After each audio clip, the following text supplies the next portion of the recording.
एक समय की बात है। राजा कृष्णदेव राय विजयनगर में दरबार लगाकर बैठे थे। उसी समय दरबार में एक सुंदर महिला एक बक्सा लेकर आई। उस बक्से में एक मखमली साड़ी थी, जिसे निकालकर वह दरबार में राजा और सभी दरबारियों को दिखाने लगी। साड़ी इतनी सुंदर थी कि जो भी उसे देखता वह हैरान रह जाता। महिला ने राजा से कहा कि वह ऐसी ही सुंदर साड़ी बनाती है। उसके पास कुछ कारीगर हैं जो अपनी गुप्त कलाओं से इस साड़ी की बुनाई करते हैं। उसने राजा से निवेदन किया कि अगर राजा उसे कुछ धन दें तो वह उनके लिए भी ऐसी ही साड़ी बना देगी। राजा कृष्णदेव राय ने महिला की बात मान ली और उसे धन दे दिया। महिला ने साड़ी तैयार करने के लिए 1 साल का समय मांगा। इसके बाद वह महिला साड़ी बुनने वाले अपने कारीगरों के साथ राजा के महल में रहने लगी और साड़ी की बुनाई करने लगी। इस दौरान उस महिला व कारीगरों के खाने पीने से लेकर तमाम खर्चे राजमहल ही उठाता था। इसी तरह 1 साल का समय निकल गया। फिर राजा ने अपने मंत्रियों को उस साड़ी को देखने के लिए उस महिला के पास भेजा। जब मंत्री कारीगर के पास गए तो वह देखकर हैरान रह गए। वहां 2 कारीगर बिना किसी धागे या कपड़े के कुछ बुन रहे थे।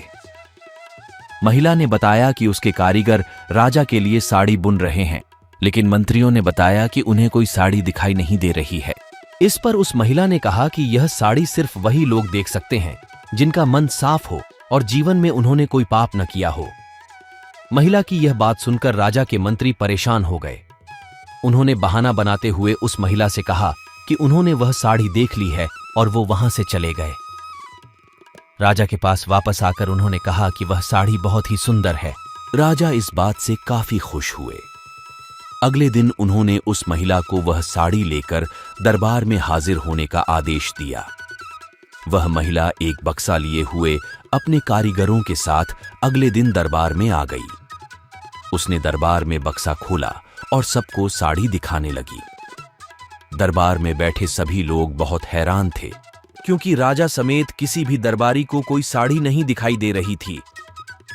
यह देखकर तेनालीराम ने राजा के कान में कहा कि उस महिला ने झूठ बोला है, वह सभी को बेवकूफ बना रही है। इसके बाद तेनालीराम ने उस महिला से कहा कि उन्हें या दरबार में बैठे किसी भी दरबारी को यह साड़ी दिखाई नहीं दे रही है। तेनालीराम की यह बात सुनकर महिला ने कहा कि यह साड़ी सिर्फ उसी को दिखाई देगी जिसका मन साफ होगा और उसने कोई पाप न किया हो। महिला की इस बात को सुनकर तेनालीराम के मन में एक योजना आई।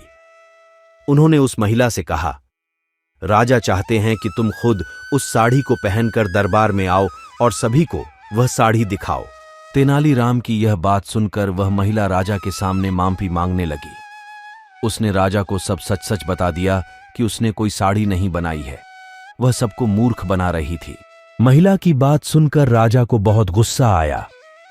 उन्होंने उसे जेल में डालने की सजा सुना दी, लेकिन जब उस महिला ने बहुत विनती की तो उन्होंने उसे छोड़ दिया और माफ करके उसे जाने दिया। साथ ही राजा ने तेनालीराम की चतुराई की तारीफ भी की। कहानी से सीख, अधिक दिनों तक झूठ या धोखा छिपाया नहीं जा सकता है। एक न एक दिन सच्चाई सबसे सामने आ ही जाती है। कहानी से सीख, अधिक दिनों तक झूठ या धोखा छिपाया नहीं जा सकता है। एक न एक दिन सच्चाई सबसे सामने आ ही जाती है।